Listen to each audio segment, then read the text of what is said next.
Punong barangay ng Barangay Lagilayan sa bayan ng Isulan, pinagbabaril, patay. Karning baboy galing sa lungsod ng Digos na kumpiska sa bayan ng Senator Ninoy Aquino. At mga sundalong na aksidente sa bayan ng Palimbang, inabutan ng tulong ng DSWD-12. Yan ang ulo ng mga balita sa Sultan Kudarat Headliners.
Magandang araw, lalawigan ng Sultan Kudarat.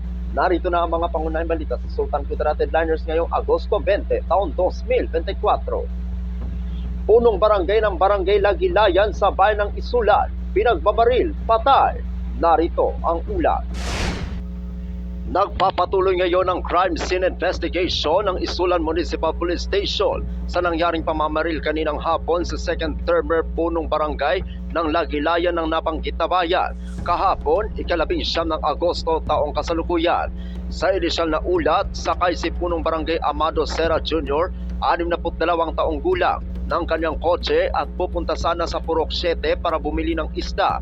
Ngunit bago pa makarating sa bibilhan nito, ay may nag-overtake umano na nakamotorsiklo at binaril ang opisyal. Halos hindi naman makapaniwala ang mga kabarangay ni punong barangay Serra sa insidente dahil wala naman silang kakilala na kaaway o kagalit at kilalang maunawain ito at palakaibigan. Nangyari ang pamamaril sa bahagi ng Purok 7 ng nasabing barangay. Ako ang inyong kaibigang Apolinario Di Valencia para sa Sultan Kudarat Headliners. Karning baboy galing sa lungsod ng Digos na kumpiska sa bayan ng Senator Ninoy Aquino. Narito ang ulat. Isang kahon na naman ng karne ng baboy ang nakumpiska ng mga nakabantay na kawani ng Municipal Agriculture's Office, AFP at TMU sa ASF Quarantine Checkpoint, National Highway, Barangay Gapok sa bayan ng Senator Ninoy Aquino sa lalawigan ng Sultan Kudarat. 1:15 ng hapon noong ika-19 ng Agosto taong kasalukuyan. Ayon sa ulat, dahil sa masinigpitan pa ng pagbabantay at pagsuri sa mga bagaheng dala ng mga dumaraang sasakyan na mapapribado man o pampublikong mga sasakyan, ay isang kahon ng karne ng baboy ang kanilang kinumpiska. Sa impormasyon, galing ng lungsod ng Digos ang karne at dadalhin sana ng isang ginang sa Barangay Banali sa nasabing bayan ng makumpiska ito. Agad naman na sinunog at inilibing ang karne ng nakumpiska. Kinukumpiska ng mga nakatalagang kawani ng MAO ang karne ng baboy na papasok sa bayan upang maiwasan na makapasok ang African Swine Fever o ASF sa bayan. Ito na din umano ang ikalawang beses na may nakumpiska ang karne na dadalhin sana sa Barangay Banali batay sa ulat. Nakumpiska ang karne ng pinagsanib na puwersa ng MAO sa pamumuno ni Jerry Andy Puntoro, Municipal Agriculturist at Edrong Hilario, Dansoy Octavio, TMU Head, Alan Tono Hesulgon, Joven Andrada, Remark Dalayon, Alex Viray at ang tropa ng 7th Infantry Tapat Battalion sa pamumuno naman ni Sergeant Jemar S. Baweg, CAA, Limuhay Patrol Base, punong barangay Jovi Amem Amen, kasama ang kanyang mga kagawad na sina Polito Heman, Ricky Sina at mga bipads ng Barangay Sewol.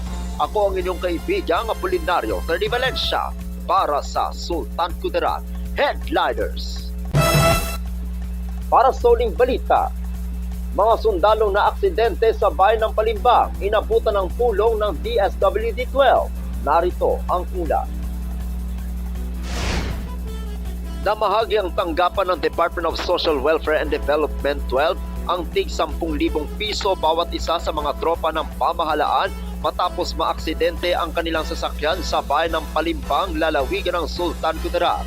Batay sa mga ulat, 23 sundalo na sakay ng isang truck ng militar ang dumaan sa barangay Malisbong sa bayan ng Palimbang, lalawigan ng Sultan Kudarat noong 15 ng Agosto taong kasalukuyan at aksidenteng nahulog sa 100 metrong lalim ng bangin matapos na magka-landslide ang mga lupa sa mga kalsada.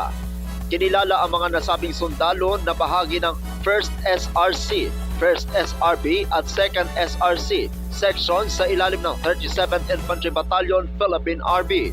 May kabuuang 20 sugatan sa aksyong sundalo ang nakatanggap ng 10,000 pisong halaga ng financial subsidy habang nakatanggap din ng tulong pinansyal mula sa pamahalaan ang pamilya ng 2 tropa na namatay sa insidente. Nakatakda ding tumanggap ng tulong mula sa DSWD ang isang na-ospital na kasalukuyang na-confine sa pagamutan sa lungsod ng General Santos. Ako ang inyong kaibigang Apolinario Ferdinand Valencia para sa Sultan Kudarat Headliners.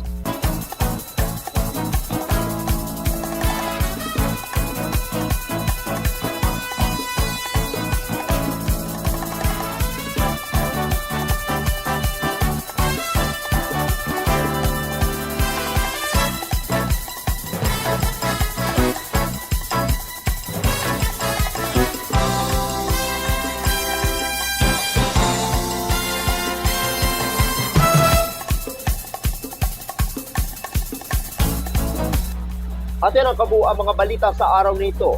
Mga balitang kailangan ninyong malaman, balitang walang kinakampihan, balitang totoo, balitang may dalang aral at inspirasyon. Ito ang Sultan Kudarat Headliners. Hanggang bukas, maraming salamat at magandang araw, kaibigan.